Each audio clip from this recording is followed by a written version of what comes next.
Nangyari ito sa akin, isang gabing winasak ng tadhana ang lahat ng akala ko. Kumusta? Ako si Liza, 27 ang edad. Isang simpleng babae mula sa bayan ng Lipa sa Batangas, na abala sa trabaho at pagpapalaki sa anak na si Jake. Hindi ko inaasahan na ang isang pangkaraniwang biyahe pa uwi mula sa probinsya ay magpapabago ng lahat ng alam ko tungkol sa amin, ako at sa aking anak. Ilang linggo na ang nakakaraan nang magpasya kaming pumunta sa probinsya para bisitahin ang aking kapatid sa Laguna. Si Jake ang nagmaneho, gaya ng lagi niyang gustong gawin simula nang maging legal na ang kanyang edad para magmaneho. Mas gusto niyang ako ang huwag nang mag-alala sa biyahe. May kakaibang respeto sa kanya na minana niya sa ama niya, na noon ay palaging maasikaso at mahinahon. Habang papalapit na kami sa bayan ng San Pablo, Laguna, nagsimula nang bumaba ang araw at ang mga ulap ay nagdilim na. Biglang may narinig kaming malakas na kalabog mula sa ilalim ng hood ng kotse. Napansin ni Jake ang pag-uga ng sasakyan, at kahit pa pinapadali niya ang takbo, unti-unting bumagal ang kotse. May mali yata, sabi niya habang nakakunot ang noo. Dumiretso kami sa isang tahimik na daan sa gilid ng highway, at ilang sandali pa'y namatay ang makina ng tuluyan. Walang signal sa cellphone, at kami tila na stranded sa gitna ng walang saysay na lugar. Mukhang ito na ang katapusan ng sasakyan, natawa ako ng bahagya para maibsan ang tensyon sa hangin. Umiti si Jake, pagod pero kalmado. Ayos lang yan, tatawagan ko na lang ang tow truck. Maghintay tayo.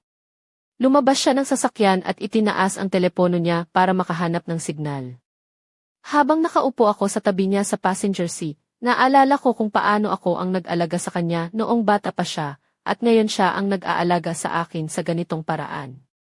Sa edad niyang 28, hawak niya ang sitwasyon ng may tapang at katiwasayan. Isang kakaibang palitan ng papel na hindi ko inasahan. Pagkalipas ng ilang minuto, bumalik siya na may ngiti sa labi. Maganda ang balita. May nakita akong maliit na pensyon sa may bayan, mga 2 kilometro lang dito. Magbubook ako ng kwarto doon para sa gabi, at bukas ay ayusin natin ang sasakyan. Napangiti ako, naisip ang isang maliit na lugar na mapagpapatulan sa kalagitnaan ng gabi. Pension. Sige na nga, sabi ko, habang iniayos namin ang mga gamit namin sa maliit na bag. Hindi ako sanay sa mga ganitong klase ng pagtulog, pero mas okay pa rin ito kaysa matulog sa sasakyan. Habang papunta kami sa pension, nagsimula ng gumabi. Maliit lang ang lugar, medyo luma, ngunit malinis at maayos. Nakakuha si Jake ng huling bakanting kwarto na may isang kama. Ako na lang matutulog sa sahig o sa upuan, sabi niya, gaya ng dati niyang ginagawa para maprotektahan ako. Tinanggihan ko siya ng may ngiti, alam kong ayos lang kami. Pumasok kami sa kwarto na may halimuyak ng vanilya at alikabok ng mga alaala. Ang kama ay malaki, halos punuin ang buong espasyo. May maliit na banyo sa gilid at isang lumang telebisyon na nakakabit sa pader. Hindi ito hotel, pero pwede na, sabi ko habang inilalagay ang aking maliit na bag sa tabi ng kama. Habang nag-aayos ako, lumapit si Jake at mahinang inabot ang aking paa. Gusto mo ba ng masahe sa paa? Parang dati, pagkatapos ng basketball practice. Nagulat ako sa alok, pero pumayag ako. Mainit at malakas ang mga kamay niya, dahan-dahan nilalamas ang aking mga kalamnan. Isang init na hindi lang dahil sa pagod ng biyahe, kundi dahil sa dami ng taon na ako ang nag-aalaga sa kanya, at ngayon siya na ang kumalinga sa akin. Suot ko ang aking simpleng ballet flats na gawa sa malambot na balat, at isang payak na cotton dress na dahan-dahang bumabalot sa aking katawan. Ang kanyang haplos ay nagdulot ng kakaibang kiliti, isang malumanay na alindog na nagpaalala sa akin ng malalapit na ugnayan, isang lihim na init na tahimik na dumadaloy sa hangin ng kwarto. Okay ka lang ba, nanay? Tanong niya ng mahinahon. Sagot ko, pinipilit ng umiti habang pinagmamasdan siya. Sa isang saglit, may katahimikan na bumalot sa amin, isang sandaling puno ng hindi nasabing damdamin. Pinatigil ko ang masahe at sinabing, hindi mo na kailangang matulog sa sahig, Jake. Malaki ang kama. Umiti siya at tumango lang, parehong handang magpahinga sa katahimikan ng gabi. Habang nagbibihis ako sa banyo, suot ko ang lumang nightgown na gawa sa malambot na cotton na may maliit na bulaklak na lace sa gilid na nagbigay ng konting lambing sa aking anyo. Lumabas ako ng banyo at nakita ko siyang nakahiga na sa kama, nakatalikod para bigyan ako ng privacy. Dahan-dahan akong pumasok sa tabi niya. Tahimik ang kwarto, tanging ang humahaplos na tunog ng aircon ang naririnig. Ngunit sa kabila ng katahimikan, hindi ako makatulog. Hindi dahil sa hindi komportable, kundi dahil sa isang pakiramdam na mahirap ipaliwanag, isang malalim na lambing na unti-unting sumisibol mula sa mga taon ng aming pagsasama. Nakayuko ako, nakatitig sa kisam habang iniisip kung paano nagbago ang lahat sa isang gabing may sirang sasakyan at isang maliit na pensyon sa gitna ng wala. Hindi ko alam kung ano ang susunod, pero alam kong may nagbago na. Ngunit bago ko pa mapag-isipan ng husto, narinig ko ang mahinang tinig ni Jake. Hindi ka patulog, Nay? Tumango ako, halos bulong. Hindi pa. Lumiko siya sa akin, nakasuporta ang ulo sa kamay. Sa liwanag ng neon sign sa labas, nakita ko ang kanyang mga mata na puno ng isang bagay, hindi basta pag-aalala, kundi isang bagong uri ng pag-unawa. Nakakabaliw ito, Nay, bulong niya. Yung sasakyan na sira, nagkakwarto tayo sa maliit na pensyon at dito tayo na stranded. Tayo lang tayo. Napailing ako, napangiti. Parang gustong magbiro ng tadhana, no? Ngunit sa likod ng biro, mailalim na hindi ko maipaliwanag. Sa gitna ng katahimikan, unti-unti kaming nagbukas sa isa't isa sa paraang matagal na naming hindi naramdaman. At doon nagsimula ang isang gabi na hinding-hindi ko malilimutan. Minsan ba, may gabing biglang lumilipad ang mundo sa ilalim mo? Ganon ang nangyari sa akin. Kumusta ulit, ako si Liza, 27. Sa probinsya kami ng anak ko, si Jake, sa bayan ng Lipa, Batangas. Nagsimula ang lahat ng magkaproblema ang sasakyan namin sa gitna ng biyahe pauwi mula Laguna. Hindi ko inakala na sa isang simpleng gabing iyon, magbabago ang aming relasyon sa hindi inaasahang paraan. Pagkatapos ng maikling pag-uusap namin sa maliit na kwarto ng pensyon, napuno ang hangin ng katahimikan na puno ng damdamin. Hindi kami nagmadaling magsalita. Si Jake ay nakatingin sa bintana, habang ako naman ay nakaupo sa gilid ng kama, iniisip ang mga nangyari.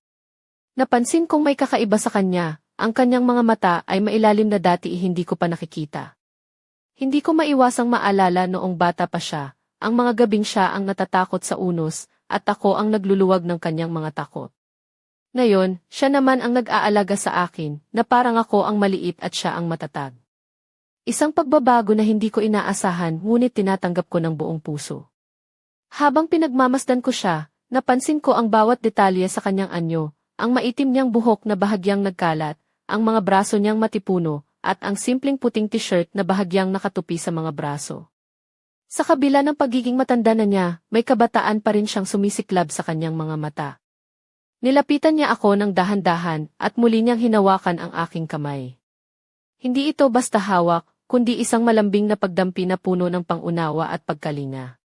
Nay, hindi ko alam kung paano ito sasabihin, pero minsan, nakakaramdam din ako ng pag-iisa, sabi niya ng mahina. Napaluha ako nang marinig iyon. Hindi lang ako ang nagdurusa sa pag-iisa, at hindi kami nag-iisa sa pagharap sa mga hamon ng buhay. Napagtanto kong sa kabila ng pagiging mag-ina, kami rin ay mga tao na naghahanap ng pag-unawa at pagmamahal. Jake, bulong ko, ako rin. At sa sandaling iyon, parang nawala ang lahat ng hadlang sa pagitan namin. Ang mga taon ng pag-aalaga, pagkakapagod, at pag-aalala ay napalitan ng isang bagong uri ng koneksyon, isang malalim na lambing na hindi ko inaasahan. Humiga kami sa kama, magkatabi, hawak ang kamay ng isa't isa. Hindi namin sinasabi ang lahat ng nasa isip namin, sapat na ang katahimikan na nag-ugnay sa amin. Ang mga tunog ng hangin sa labas, ang mahinang ilaw ng lampara, at ang dahan-dahang tibok ng puso namin ang nagmistulang musika sa gabi. Habang dahan-dahan akong nilalambing ng kanyang mga kamay, naalala ko ang mga lumang sandali, ang mga gabing siya ay kinakailangan ko, at ngayon siya naman ang kailangan ako. Parang isang panibagong yugto ang nagsisimula, isang kwento na puno ng hiwaga at pag-asa. Hindi ko alam kung ano ang susunod, pero sa gabing iyon, ramdam kong hindi na kami babalik sa dati.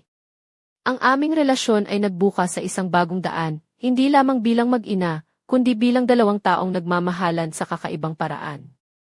Sa umaga, habang nagbubukas ng mga mata, dama ko ang init ng kanyang kamay sa tabi ko.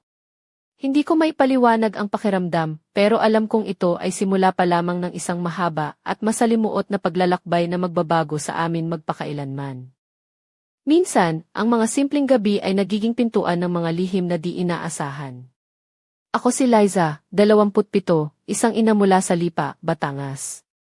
Sa gabing iyon, sa isang maliit na pensyon sa San Pablo, Laguna, nagsimula ang isang kakaibang kwento, isang kwento ng pagmamahal, pag-aalaga, at isang ugnayang hindi pa namin lubos na naunawaan.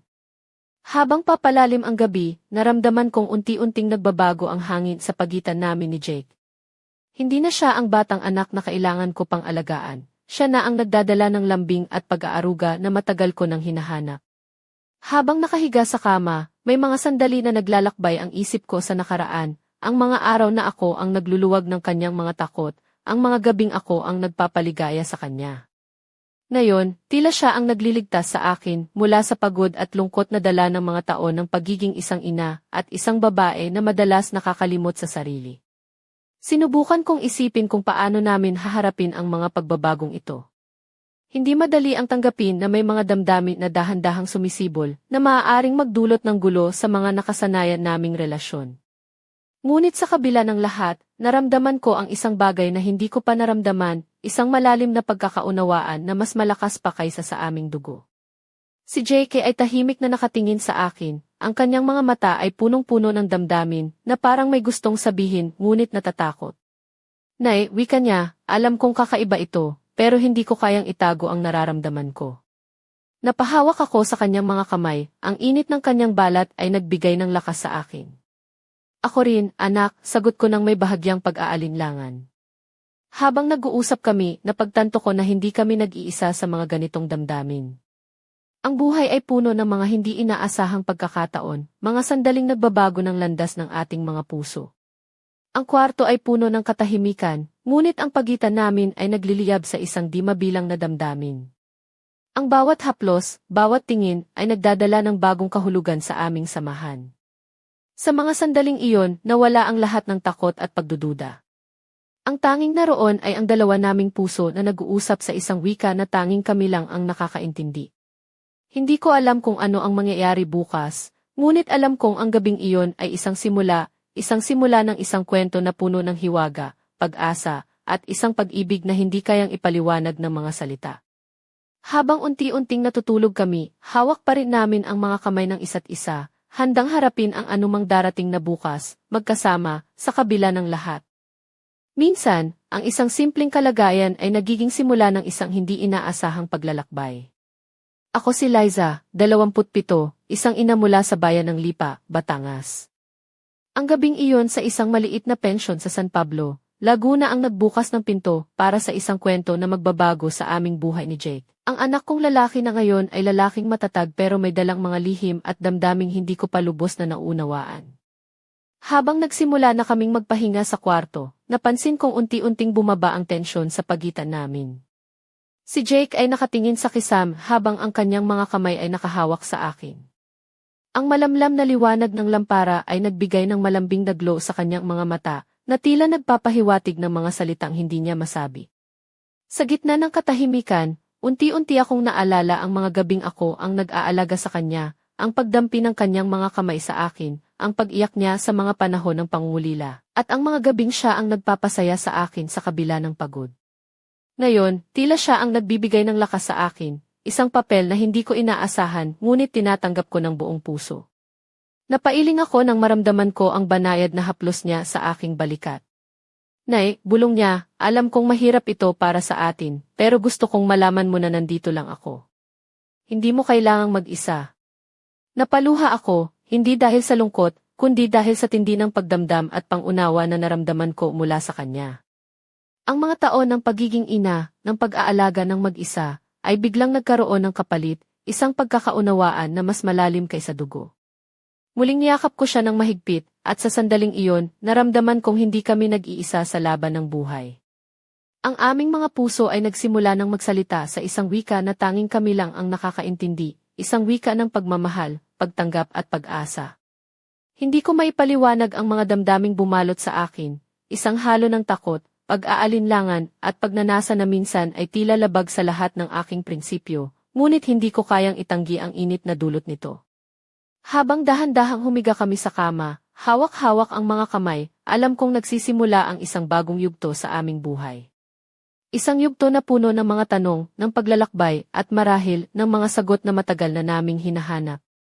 Hindi ko alam kung ano ang dala ng bukas, ngunit sa gabing iyon, ramdam ko ang simula ng isang kwento na hindi namin malilimutan, isang kwento ng dalawang pusong nagtagpo sa gitna ng dilim, handang harapin ang kahit anong unos ng magkasama.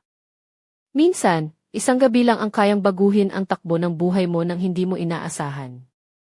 Ako si Liza, 27, isang ina mula sa maliit na bayan ng Lipa sa Batangas.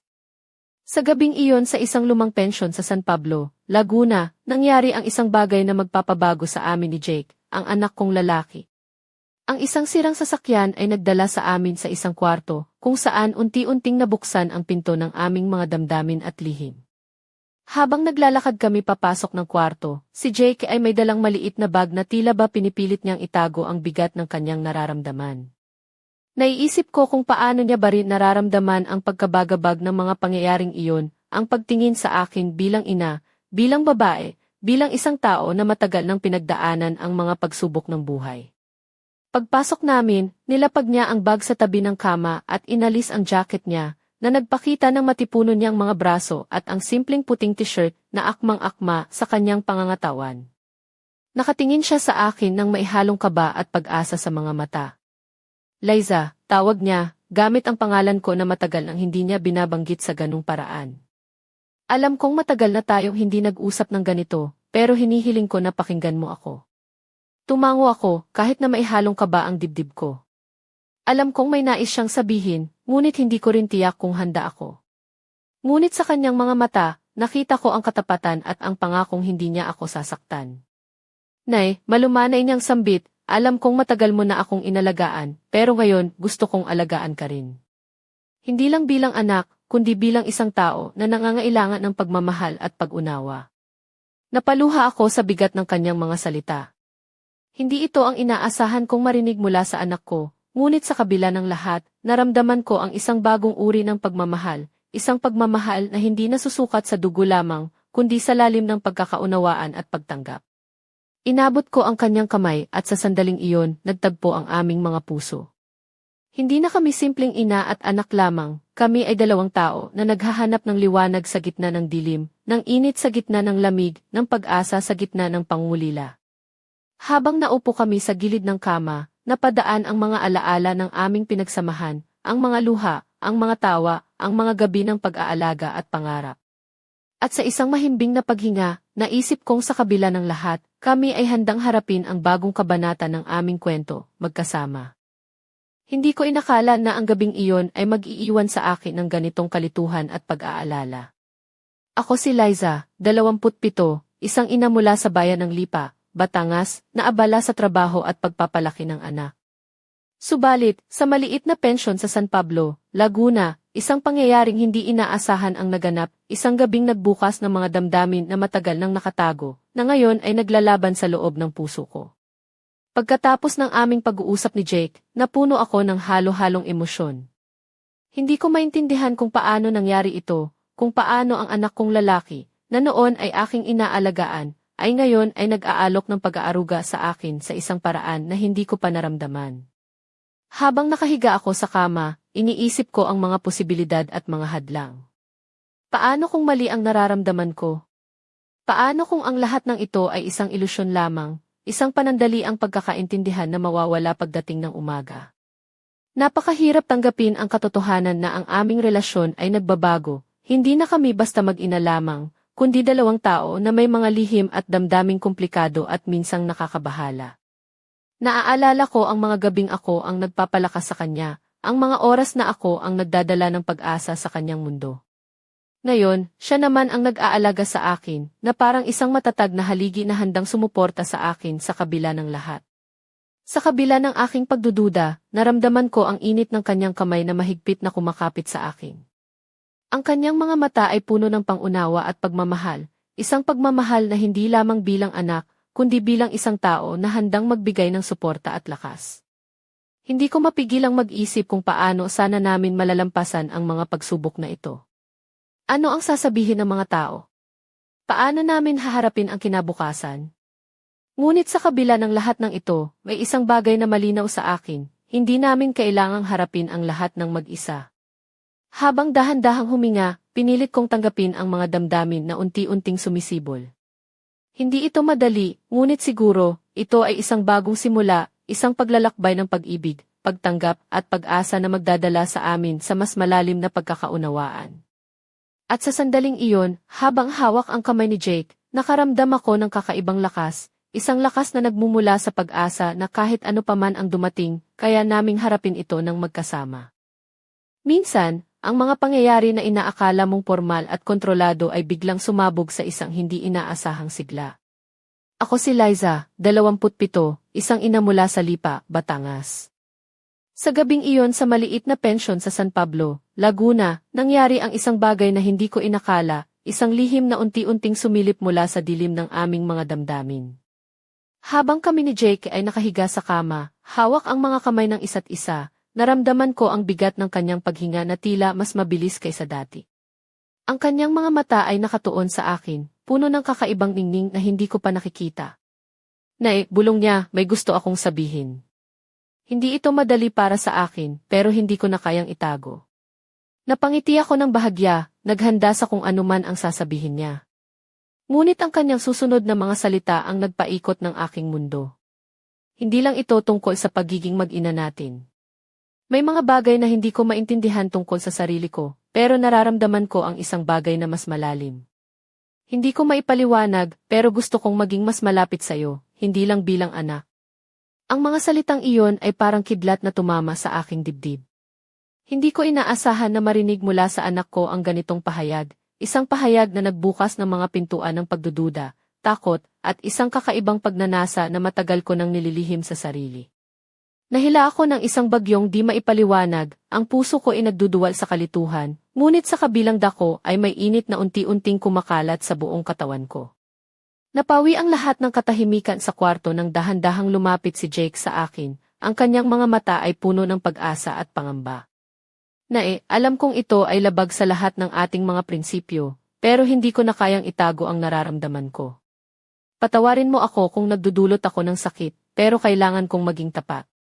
Hindi ko alam kung ano ang sasabihin o gagawin. Ang dibdib ko ay nanginginig, ang isip ko ay naglalaban ng mga tanong at emosyon. Ngunit sa kabila ng lahat, naramdaman ko ang isang kakaibang koneksyon, isang ugnayan na hindi basta-basta mawawala. Sa gabing iyon, nagsimula ang isang kwento na puno ng mga lihim at pagdududa, isang kwento na maglalagay sa amin sa isang landas na puno ng pagsubok at pag-asa. Hindi ko alam kung paano matatapos ang gabing ito, ngunit isang bagay ang malinaw, ang aming relasyon ay hindi na magiging katulad ng dati. Ang mga hangganan ay unti-unting naglalaho, at ang puso namin ay naglalakbay sa isang bagong daan na puno ng misteryo at damdamin.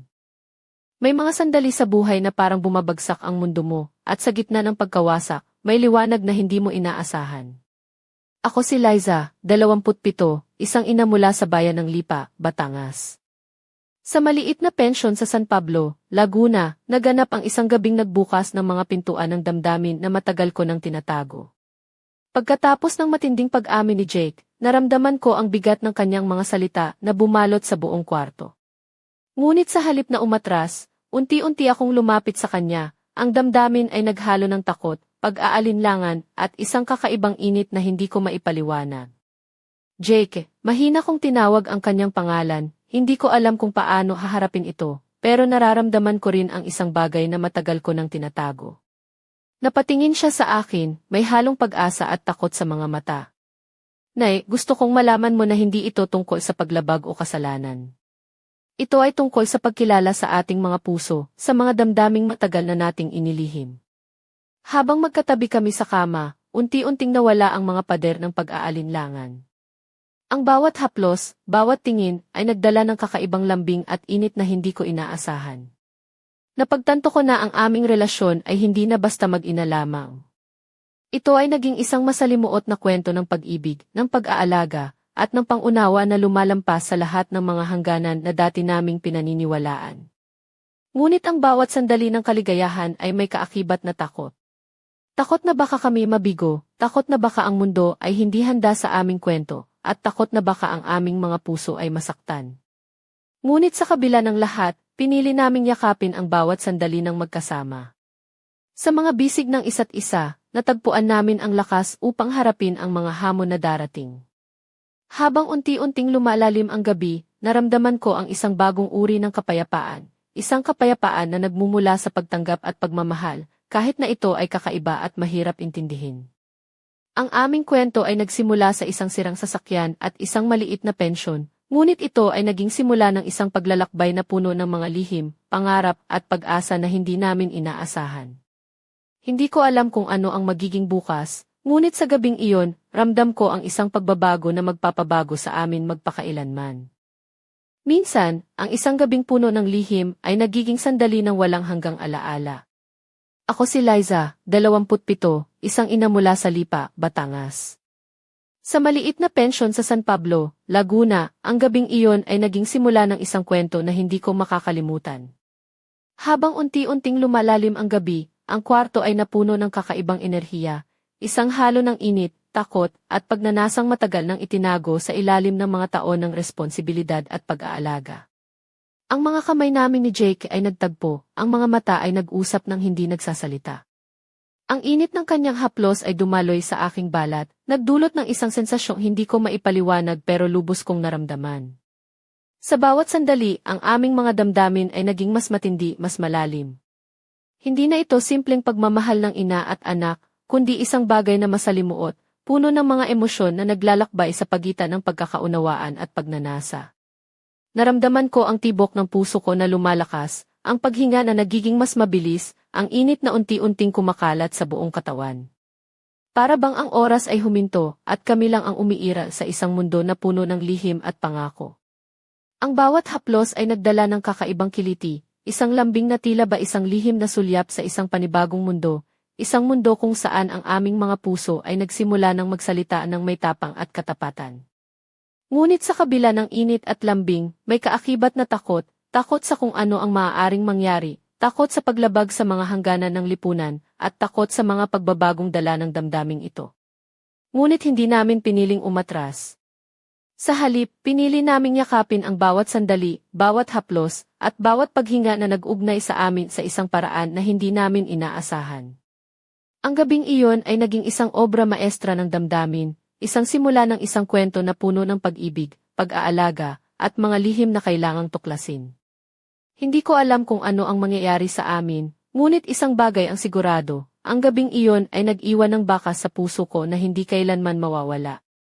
May mga gabi na hindi mo malilimutan, gabi na ang bawat sandali ay puno ng hiwaga, pagnanasa, at pangakong hindi mo inaasahan.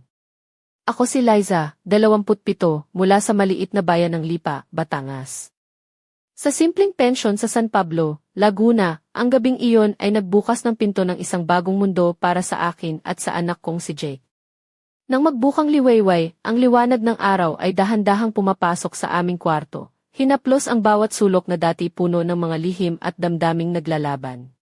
Si Jake ay mahimbing na natutulog sa tabi ko, ang kanyang kamay ay malumanay na nakadampi sa aking braso.